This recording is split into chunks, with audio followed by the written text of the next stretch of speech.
আসসালামু আলাইকুম রহমতুল্লাহ। এই বকনাটি আমি হাট থেকে কিনে এনেছি। কেমন হয়েছে সবাই বলবেন।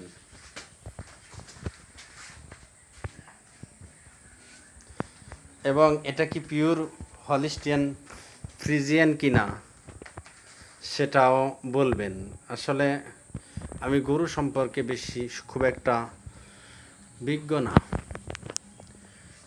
এই বকনাটি আমি হাট থেকে কিনে এনেছি, যতটুকুন সম্ভব দেখে কিনে এনেছি। এটা কি পিওর হলিস্টিয়ান ফ্রিজিয়ান নাকি এটা আমি বুঝতে পারতেছি না।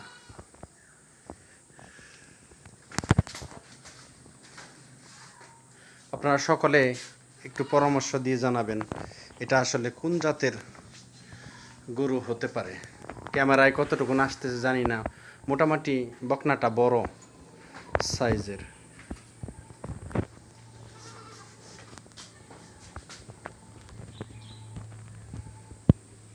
৬৫,০০০ টাকা দিয়ে কিনেছি। এর